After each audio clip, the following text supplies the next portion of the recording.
everybody, my name is Stephanie and welcome to my channel. Today on Stephanie's Corner, we're going to be continuing reading my terrible Harry Potter fanfiction. I decided I would go ahead and film this next part because. I did a full face of makeup just for funsies because I had some new stuff that I wanted to try out and I just wanted to, have fun. So I did a full face and then I was like, I'm home alone, I look decent. I might as well start the second part and continue this fun series. So, also, if you caught on to what I was alluding to in the last part, the only other video on this channel, I did go to Mickey's Not So Scary Halloween party on the 17th. Yeah, that was the very first party of the season, and I had every intention of actually vlogging, and none of those came to fruition. I mean, I took some clips, and then the only clip I filmed of myself walking and vlogging myself and talking, I was way zoomed in on, and it was only 10 seconds long, and yeah.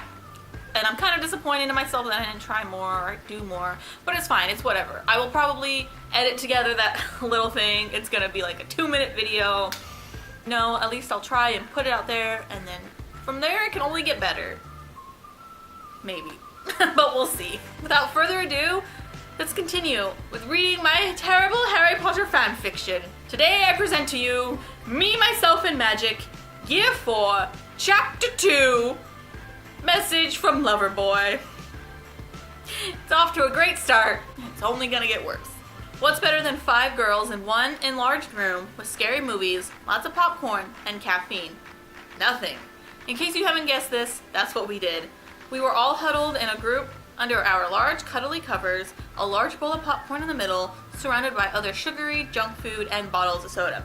I'm just gonna pause there. I'm not gonna go through it again. But just look, I don't know where on the screen we're gonna be looking, but there are so many commas in that sentence. If you want a fun drinking game, just take a shot for every comma in that sentence. If you're of age, or not. I'm not gonna tell you how to live your life. Just be smart and be responsible. The smart, responsible thing would be to not take shots for every time there's a comma in there because there are so many, you're gonna die. We had already watched The Ring, Paranormal Activity, and Stay Alive. They were currently watching Dawn of the Dead. Do I know what tense I'm writing in? Do I know what person I'm writing in? Clearly not. There's also more instances like that in this chapter where I'm writing first person, and then I use a tense that's third person, and I'm the main questions of this series should be, what was I thinking, and did I even edit this? Because honestly, did I even edit this? The answer is yes, but also no. No sleepover horror movie marathon would be complete without a good or scary zombie movie. Suddenly, there was a faint tap at my window, causing the 5 of us to jump and gasp. What was that? Sage asked in a whisper. I don't know, I barely said. Maybe someone should go see. We all looked at each other, then down the line to the person closest to the window. Unfortunately for Suzanne, that was her. She pouted and shook her head no, but the 4 of us practically pushed her out of bed. She slowly walked towards the window whilst the tapping continued. Finally, she reached the window and slowly pulled the curtain back. We all let out high-pitched screams while Suze ran back to the bed, jumping on us as we hugged each other. Guys, calm down. It's Hedwig, Jennifer said while catching her breath. She walked over to the window and took the note from Hedwig's beak. As soon as she took it, Hedwig nipped her finger. Hey, that hurt. Steph, do you have any owl treats? Jennifer frowned while a trickle of blood came out of her right pointer finger. Yeah, I have them here somewhere, I said, my breathing now returned to normal, and scrimmaged through my dresser, flinging makeup, hair stuff, some old school assignments, a moldy toothbrush, CD cases like Jimmy Eat World, Paramore, and the Titanic soundtrack, and finally pulled out a brown and white box shaped like an owl. Will someone turn on the light? Jennifer asked. She's kind of bossy in this whole thing. Sure, Alexa said while standing up and turning the light back on. Here, I said, hurling the box at Jennifer. Thanks, Jennifer said while handing the letter to Suzanne and giving Hedwig a couple of owl treats. Susan carefully opened the letter and everyone crowded around her, except Jennifer. Ooh! And just bear with me for the rest of this paragraph. It's a journey, and we will discuss it when we get back from said journey. There is no talking throughout this entire trip. Please save all questions, comments, I said questions twice, concerns, rebuttals, until the end of the journey. Thank you. Please keep hands and arms inside the vehicle while the tram is in motion. Who? Merci beaucoup, Mr. Hendon. We're in America. We speak English. Shut up, Matthew. Sorry, random author outburst. Please ignore it. Or not. Oh, the joys of 8th grade. That was definitely a good year. Was feeding Hedwig. Okay, but that was like Jennifer who was feeding Hedwig. And then in between there, we went on a journey. There was a lot of soul searching involved. Did we all make it back? That whole thing. What was I thinking? Why did I put this in here? Hold on, I need a little. Okay, I don't know what to say about what we just read, what we just experienced. I had a teacher in middle school who was kind of a little eccentric, and he would say random things. He just had certain sayings that were like really captured his essence. That was just him. But anyways, one of the things he would say is, he would just, like, whenever he would do that, he'd be like, who? And he would just draw it out. And then from there, I don't know where we went.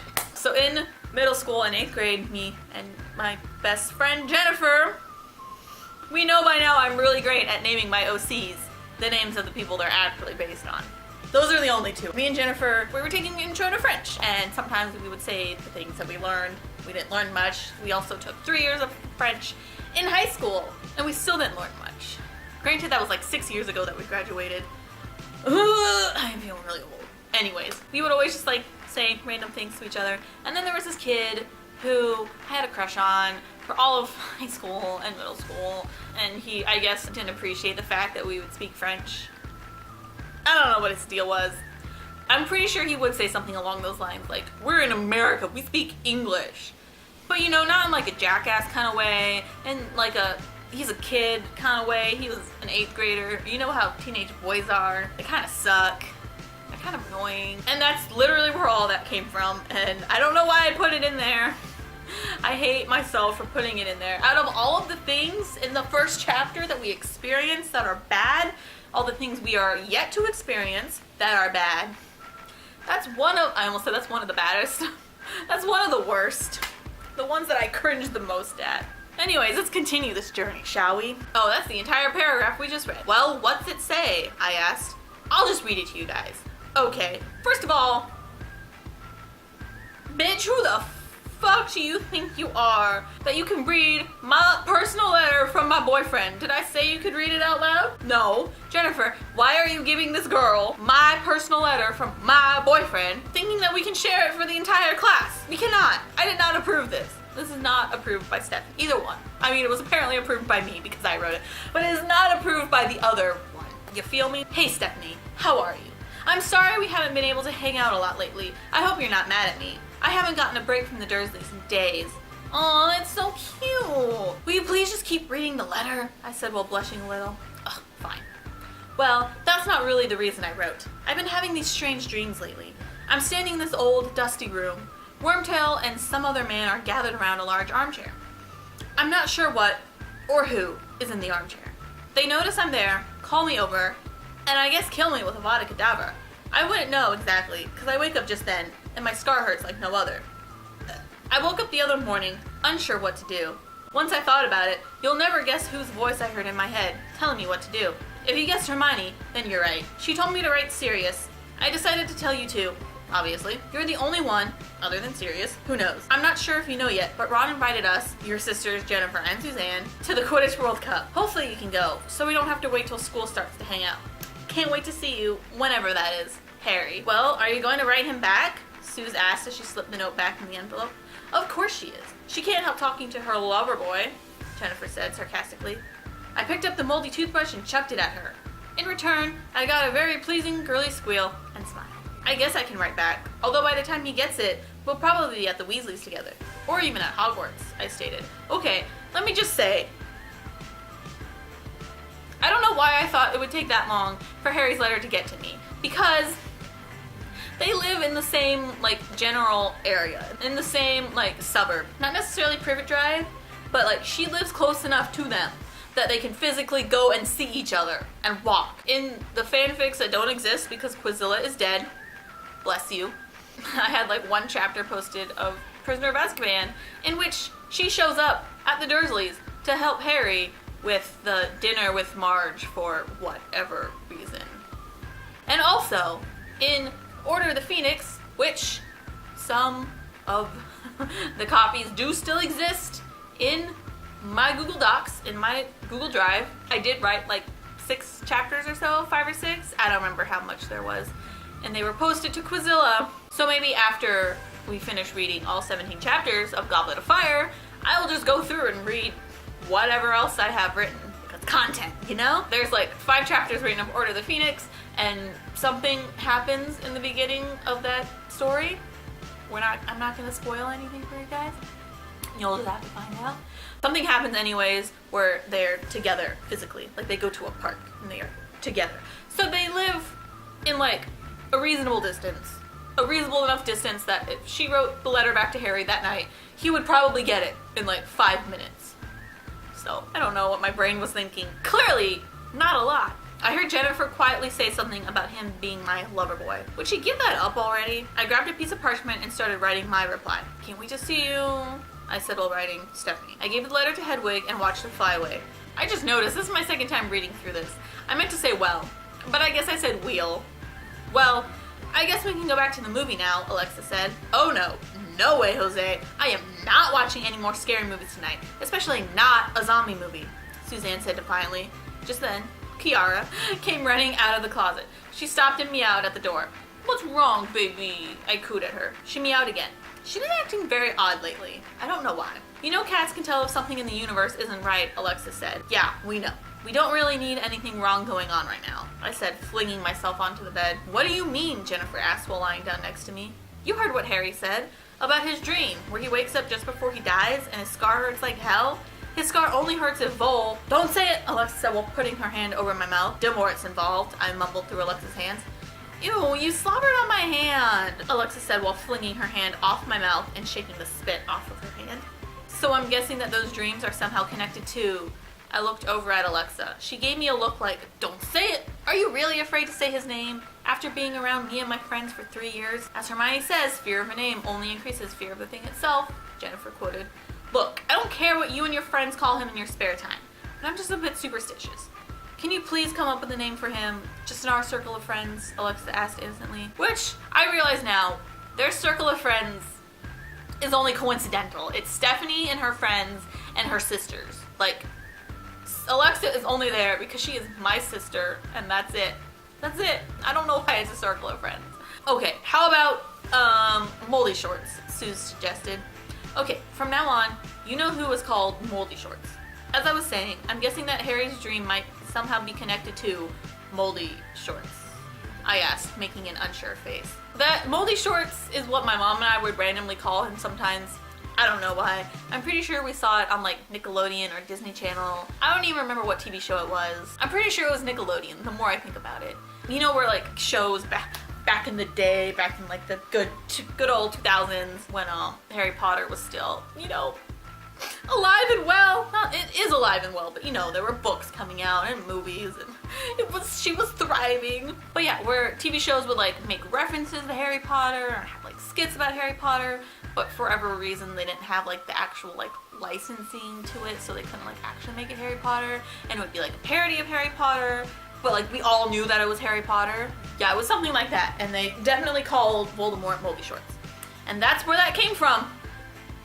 I don't know. What's this about shorts being moldy? Piper asked while opening the door. Nothing. So what is it? I asked, looking at her upside down. Well, it's time for you to all go to bed, Piper said. But why? I whined. Because you need an early start tomorrow, Piper said, giving her a cross look. Fine, I said with a little angsty whine. So when are the Weasleys coming over tomorrow? Alexa asked. Hold on, I have to sneeze. Sorry, I'm not sure. Thank you. Okay. I think around 4 p.m. So we're gonna have to keep the demon attacks away from then, Piper answered. Okay, if they're not coming until 4 in the afternoon, why do they have to get an early start? Where is the continuity? There is none. That's funny. You won't be able to keep the demons away for an hour or even 30 minutes, Jennifer said sarcastically. Get to bed. Now, Piper finished. Fine, we'll go to bed now. See you in the morning, I said, putting all the food in my mini fridge. I don't know why she has a mini fridge. I realize now a lot of the things that I wrote that my character had were things that I personally wanted that I did not have in my life as a teenager. You know, like a mini fridge in my room, or, you know, sisters, especially a twin sister. I have a thing for twins. If you read any of my other fanfics, you will see. Or friends, or more cats, or boyfriend, who's Harry Potter. He's not a fictional character. He's a real person. Wow, I just sound really sad and depressing. It's fine. Oh, and make sure you charge your cell phones tonight, Piper reminded the four of them. Okay, we will. Good night now, I said. Piper said good night to all of us, and we got on their PJs.